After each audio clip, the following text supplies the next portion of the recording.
Your brain is physically eating itself while you endlessly scroll this feed. But what if I told you that right now, in this very second, we can begin the process of completely rewiring it? Inside your head, a war is happening without pause.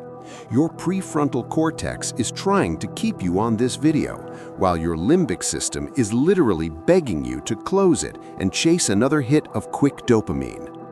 Who wins this fight will decide who you become 5 years from now, a person with phenomenal memory and iron discipline, or someone who cannot even remember why they walked into a room.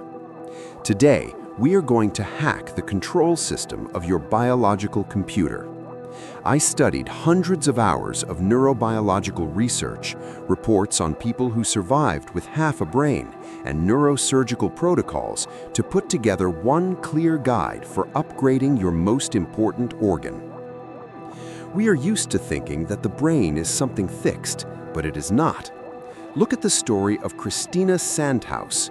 She lived her entire life with only her right hemisphere. Her left hemisphere is simply not there. And yet, she drives a car, raises children, and earned a master's degree. Her case proved something extraordinary to scientists. The brain can completely reorganize itself if it is stimulated in the right way. The problem is that right now, a child is sitting at the wheel of your brain.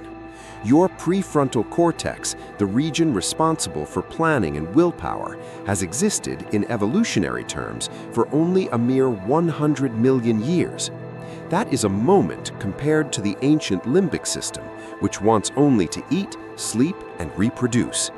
You ask your brain to work, and it misses the gas pedal. You beg it to go to sleep earlier, and it forgets where the brakes are. You are not lazy. You are not defective. Your control system is simply overloaded with debuffs like a broken video game. The first and most dangerous debuff is digital obesity. Just 15 minutes of mindless scrolling reduces the activity of your frontal lobes by 20%. If that happens every day, the frontal lobes begin to shrink on a physical level. You are literally losing your ability to concentrate. The second enemy is unfinished tasks. Any postponed task, calling your mother, paying a bill, handing in a late assignment, remains in your active working memory. Your brain keeps spending resources on these background processes, even when you are not consciously thinking about them. That paralyzes the whole system. You do not want to do anything because your mental RAM is clogged with junk. But there is good news. Right now, in your hippocampus, the region shaped like a seahorse, around 700 new neurons are being born. This process is called neurogenesis. By the age of 50, your brain will have renewed itself completely, and you can influence that process. Want a strange but scientific fact? The texture of food directly affects the creation of new brain cells. Soft food slows neurogenesis, while crunchy food, food that requires chewing, accelerates it. Your brain loves effort, even in something that small. To regain control, we first need to clean the system. Take a notebook and write down every single unfinished thing in your life. We need to move the files out of your head and onto an external drive so your memory can be freed. Once the list is ready, use the 15-minute rule. Anything that can be solved faster than that, do it immediately. Everything else, put into your calendar with a clear deadline. The brain removes a task from working memory only when it has a specific date attached to it. Next comes physical repair. Your brain is as soft as butter, and it consumes 20% of all the oxygen in your body.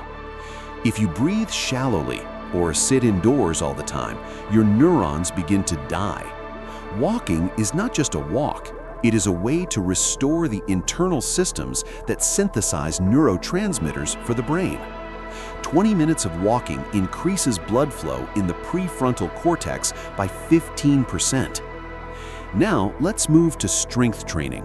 If you cannot focus, it means your brain simply does not yet have the necessary neural circuits. To build them, start using sprints. Set a timer for 90 minutes. Remove your phone, turn off notifications, and turn off the music. Work on one difficult task without switching.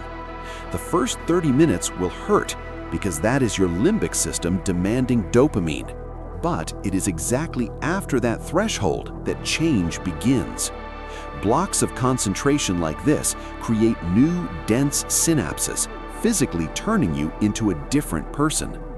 Right after such a sprint, give your brain a massage. Sit down and breathe in this pattern.